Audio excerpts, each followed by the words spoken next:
Humans tell stories in a million different ways. Before we had a written language, or before many people were literate, we passed down stories verbally. Sometimes these were spoken words, but often they were songs. You can find examples of this all throughout history, and we still do it today. Even though our literacy rates are much higher, there's a reason music has stood the test of time as a storytelling medium. It's concise, memorable, and emotionally compelling. One of my favorite artists is Jason Isbell, a Nashville-based singer-songwriter. Isbell got started playing music in the drive-by truckers with his buddy Patterson Hood, but he's been doing his own thing for several years now, usually backed by his band, the 400 Unit. He's an amazing guitarist and a great songwriter, but I also think he's an incredible storyteller. Many artists from an Americana or country background are steeped heavily in storytelling, and Jason is a master. Take, for example, Isbell's song Elephant from his 2013 album Southeastern. Isbell sometimes writes from personal experience, but a lot of the stories in his songs are purely fictional. I don't know which category Elephant falls into, but either way it feels real. The song is about a man named Andy, whose friend is dying of cancer. Jason Isbell breaks your heart. The melody, the timbre of his voice, his restrained strumming, the imagery of his lyrics. Any element of this song alone would be good, but taken together, it's a really moving story and a beautiful piece of music. I love Jason Isbell, but this episode actually isn't about him. My point in bringing him up is that music moves people, and we write songs about everything from getting blackout drunk, partying on a Friday night, to friends dying of cancer. So, at a time when there is an extremely important message the world needs to hear, why not use music to spread the word? Why not write songs about climate change? Climate change is kind of having a moment in pop culture. While this may have seemed ludicrous only 5 years ago, it's true. Ecofiction and works of cli-fi have soared in popularity. Documentaries from high-profile actors like Leonardo DiCaprio and Natalie Portman are easily accessible from Netflix or Hulu. The British pop rock band The 1975 included a spoken word track with Greta Thunberg on their 2020 release Notes on a Conditional Form. Teenage pop star Billie Eilish sings about uncontrolled wildfires ravaging Southern California in her song All the Good Girls Go to Hell. And maybe the very existence of this podcast says something about the current state of climate change alarm among the general public. As the climate crisis intensifies and becomes a part of everyday life for more people, we'll start to hear more climate-related music. Climate change is now part of the human experience in a very tangible way, and it will naturally permeate throughout our culture. One band from Australia is particularly conscious of this. The marvelously named King Gizzard and TheLizardWizard departed from their usual trippy psychedelic rock to release a thrash metal album in 2019 called Infest The Rats Nest. Reminiscent of Black Sabbath, Rammstein, and early Metallica, Infest The Rats Nest goes hard on the greatest threat facing humanity today, climate change. This is a concept album about a future Earth that's been wrecked by ecological destruction. The wealthy elites have left Earth to join the burgeoning colony on Mars, and the poor are left behind to farm and send dwindling resources to the Mars colony. Each track tells a new chapter of a story of climate collapse, covering topics ranging from class struggle to factory farming to the spread of infectious disease. And eerily enough, the major cause of conflict in this story is the emergence of a deadly supervirus that escalates into a pandemic, causing a small band of survivors to flee the diseased Earth. Infest the Rat's Nest deals with heavy subject material, but King Gizzard and TheLizardWizard still managed to stay true to their psychedelic rock status. Spoiler alert, but the album ends with the virus survivors crash landing on Venus, which turns out to be the portal to hell. Dying a bitter and fiery death, the survivors return as demons, and Satan himself sends them on a special mission to attack the Mars colony, or to infest the rat's nest, as he puts it. Environmental messaging aside, Infest the Rat's Nest is a great album, featuring gritty vocals, fuzzy guitars, and aggressive drums. As a fan of King Gizzard and TheLizardWizard, I actually listened through the album several times before realizing it was a story about environmental destruction and climate collapse. And if you're wondering, my favorite song happens to be Mars for the Rich.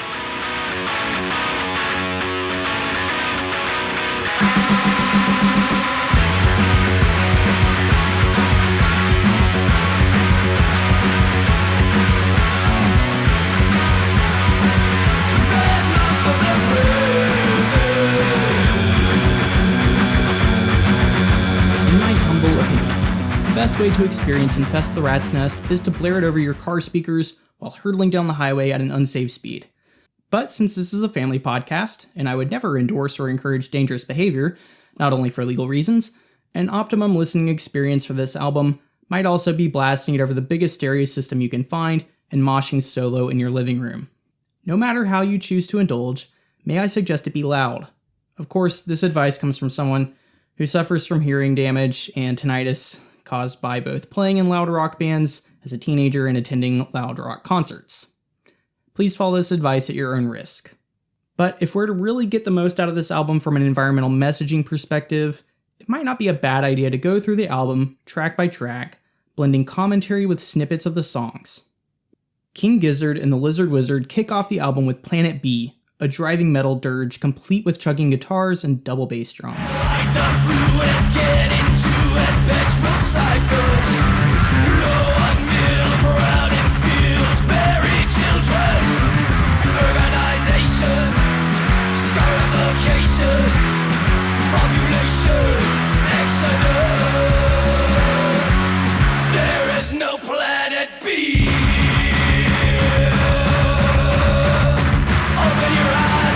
It's a bleak picture. The world has obviously failed to mitigate climate change in any meaningful way, as Stu McKenzie sings about the browning fields, the lost seasons, and the earth as a blank verse. The chorus makes it pretty clear what's going on. Only way through is colonization, acclimatization, population exodus. There is no planet B. Earth is ruined, and colonizing Mars is the only hope of survival as a species. The song ends with the repeated refrain, "There is no planet B," a statement made even more tragic by its irony. It's so tragic, in fact, that the song ends on the line, "Baby Jesus sheds a tear," bringing to mind John chapter 11 verse 35, which says Jesus wept. Creation, so to speak, has been destroyed. For me, the second track is when things really start to get interesting. Mars for the Rich begins with a bluesy guitar riff before a snare drum fill cues in the rest of the band. This song might be my favorite on the album, featuring a killer bass line that I think gives the song what Stuart Berman describes in Pitchfork as a brontosaurus chug. Take a listen, and you'll immediately hear what he's talking about.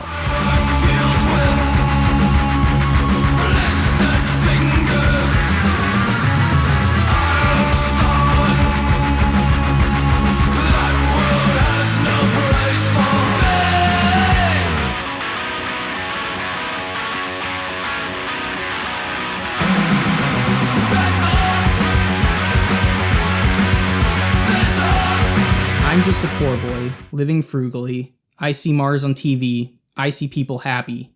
I work fields with blistered fingers. I look starward. That world has no place for me. We get a few more visuals in the lyrics to describe Earth's fallen state, but this song really says a lot about inequality and environmental injustice. And while the album never provides many details about the narrator, or even if there is a consistent narrator for that matter, we can probably infer some commentary on environmental racism from Mars for the Rich. The chorus talks about how the SARS live large on Mars, which refers to billionaire industry captains like Jeff Bezos and Elon Musk, who, of course, started a private space company called SpaceX to build a mega colony on Mars. And in the second verse, Stu McKenzie states pretty explicitly, "Mars for the privileged, Earth for the poor, that world has no place for me." So while humans have ruined Earth and are seeking to escape to Mars, we learn pretty quickly that not everyone is worthy of living on a pristine planet.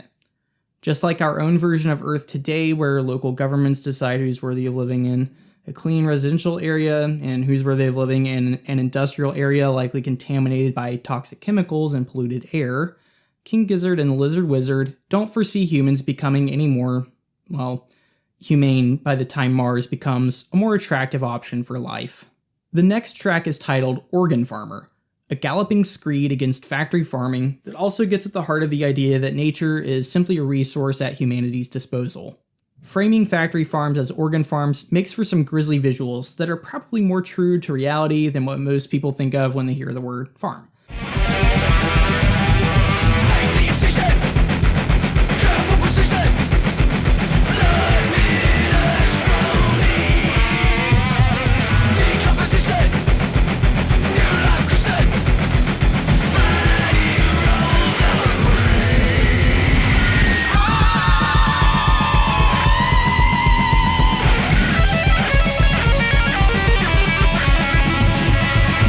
Farmer Make the incision, careful precision, blood minestrone, decomposition, new life christened, fatty rolls of brie. The first verse begins with a gruesome visual of a modern slaughterhouse, but as the song goes on, you begin to realize Stu McKenzie is singing about more than meat farms. In the bridge, he almost chants, wiretap divinity, human laboratory, kill the squid, cut the tree, arrogant human being. Humans are basically playing God by thinking they can control nature and bend it to their will, and the narrator is clearly disgusted by it. Now, my second favorite song on the album is Superbug. This song has more of a bluesy swagger to it than some of the more in-your-face metal songs on the album, and its message feels eerily prescient at a time when the United States just recorded over 4,000 deaths from COVID-19 complications in a single day. As of now, we are trending towards 400,000 deaths from coronavirus, roughly the same number of Americans who died fighting World War II.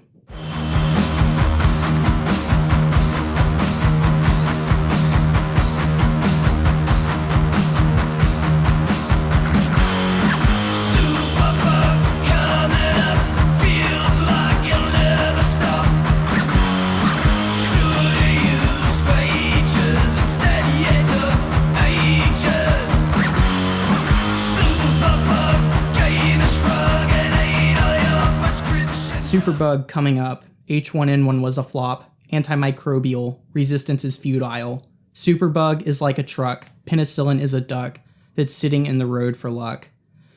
One thing that really caught my attention about this song was its reference to H1N1, which, if you recall, was the swine flu, another pandemic that happened in 2009 when a novel influenza strain emerged. While the Superbug from Infest The Rats Nest varies greatly from COVID-19, King Gizzard and TheLizardWizard is correct in drawing attention to the increased risks we face from disease. In August 2020, a paper published in the peer-reviewed scientific journal Nature revealed disconcerting information about how deforestation increases the risk of spreading diseases like COVID-19. The paper, titled Zoonotic Host Diversity Increases in Human-Dominated Ecosystems, shared findings from a study of over 6,800 ecological communities on 6 different continents, which revealed that there is a link between increasing human development, decreasing biodiversity, and new disease outbreaks.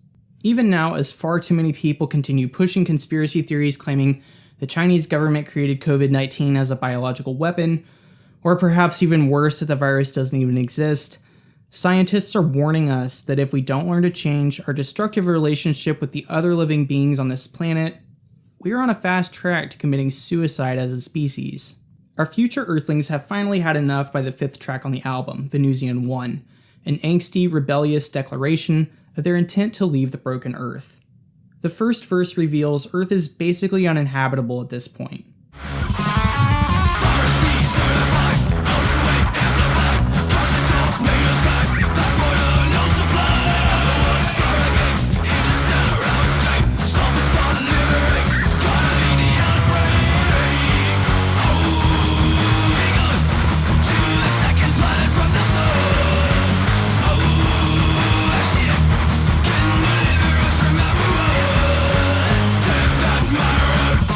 Forest desertified, ocean wave amplify, constant tornado sky, black water no supply, otherworld surrogate, interstellar our escape, sulfur star liberates, gotta beat the outbreak. So there's a lot going on here. Deforestation has led to desertification around the world, it sounds like storms have gotten really intense, and we seem to be running out of drinking water. Right now these crises are visible on the horizon, but not quite so bad as to necessitate leaving Earth.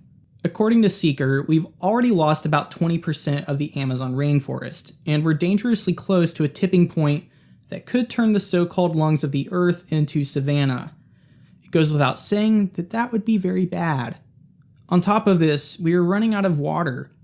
According to a 2015 study in Water Resources Research based on NASA satellite data, 21 of the world's 37 largest aquifers, the giant underground lakes where we get most of our drinking water from, have passed their sustainability tipping points. Basically, that means we've taken more out of these aquifers than nature has been able to replenish.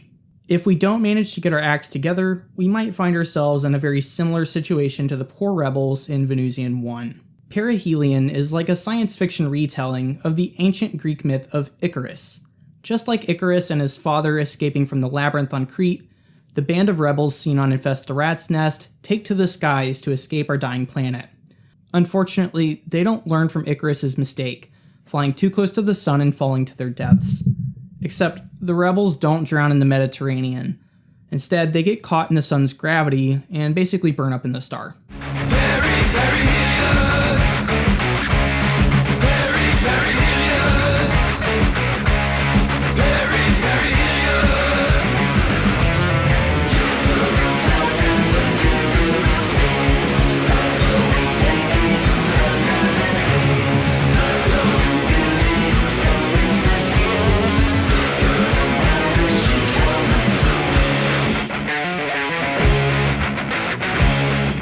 Giver of life and the giver of speed, ever we take even her gravity, her glowing beauty is something to see, bigger and brighter she cometh to me. It feels mean to charge the rebels with hubris or insubordination considering they were fleeing the dying earth, not disobeying their father. Regardless, they meet the same fate, with Stu McKenzie singing, "Grinning sun has sinners for dinner," in the second verse. A fast drum beat kicks off Venusian 2, the story of the second spaceship of rebels fleeing Earth for Venus. Judging from the lyrics, it sounds like both spaceships left around the same time, because the spaceship in Venusian 2 seems to have watched the first spaceship explode into the sun, or as Stu McKenzie puts it, in the lap of the gods.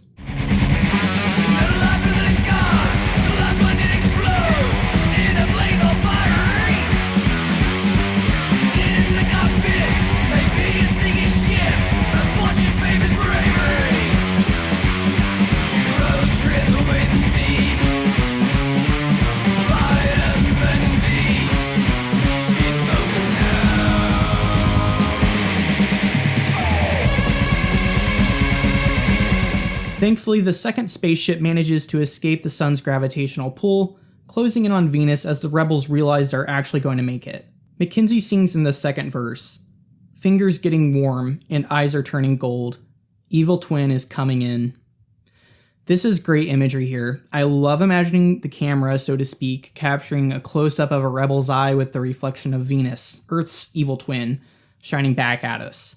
You didn't really think this was going to have a happy ending, did you? As the name implies, Self-Immolate is the account of the second group of rebels essentially setting themselves on fire. They fled Earth to escape a heated world ravaged by plague, only to find themselves on Venus, a fiery planet with an atmosphere of sulfur where a new sickness apparently awaits them.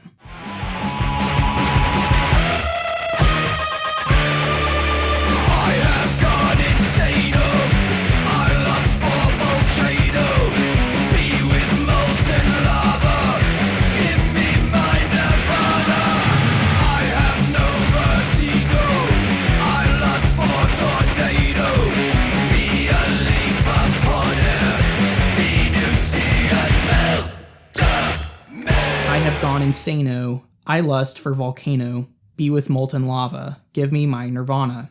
McKenzie goes on to sing in the chorus, Venusian sickness dire, I want to set myself on fire. Something happens after the rebels land on Venus, and they go insane, becoming sort of infatuated with fire and wanting to fling themselves into volcanoes. In some ways, this kind of reminds me of the very first episode we ever did on Stories for Earth, which was about Parable of the Sower by Octavia E. Butler. In the book, there are these gangs who pillage towns to get money to fuel their addiction to a drug called pyro, which makes the act of staring into fire intensely pleasurable.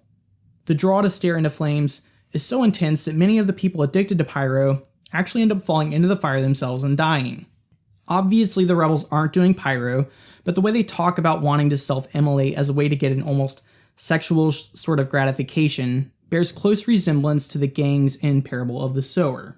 The rebels do end up being consumed by the fiery and hostile conditions on Venus, and in maybe the most perfect way Infest the Rats Nest could end, they find themselves in hell, where the, quote, Antichrist has tempted them with a purpose, to infest the rat's nest. In the chorus, the rebels sing to themselves, remember where to enter, remember where to enter, the door to hell is amber. Would this really be a thrash metal album if Satan himself didn't make an appearance? As it turns out, Venus is the door to hell, and now that the rebels have opened it, Satan has tasked them with taking revenge on the people who got them into this whole mess, the frivolous upper echelons of human society who treated the earth as a bottomless treasure chest for the plundering.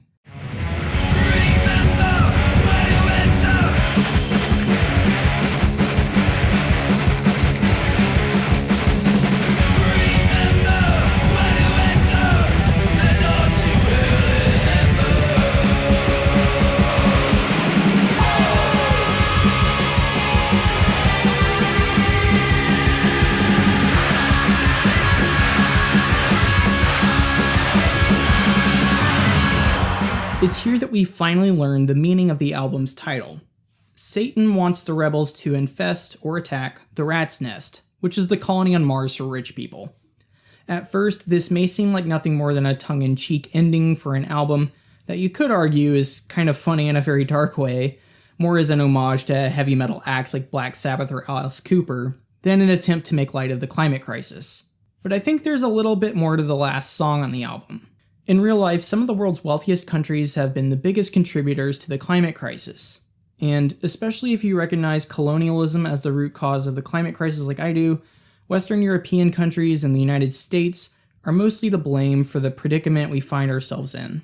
On average, Americans, Canadians, and people from European countries like the UK, Germany, France, and Sweden, just to call out a few countries, consume far more resources than people in developing countries do. As an American, I have an enormous responsibility to push for serious climate action, not because I should be afraid that people from the global south might one day want to take revenge on my country, but because it's the right thing to do. And if you are also from a country that's had an extremely disproportionate harmful impact on the planet, I would encourage you to also reflect on the responsibility you have to do the same. Although if you're listening to a podcast like this one, it might be safe to assume you already do this. Regardless, King Gizzard and the Lizard Wizard are right in concluding that if we don't change as soon as possible, we'll create a living hell for everyone. At a time when climate change fiction is becoming increasingly popular in books and in movies, it's really cool to see a musical project like Infest The Rats Nest take a good, hard look at global warming. This album isn't the only musical project that grapples with climate change, but it might be the biggest musical project I've come across that does so. I hope that as time goes on, more artists will take a page from the book of King Gizzard and the Lizard Wizard and create their own musical projects to advocate for humans being better stewards of our planet. Indeed, there is no planet B. We might one day be able to colonize Mars or inhabit other more hospitable planets, but now Earth is all we've got, and we have to take care of it, both for ourselves and the millions of other species of life that share this precious planet with us.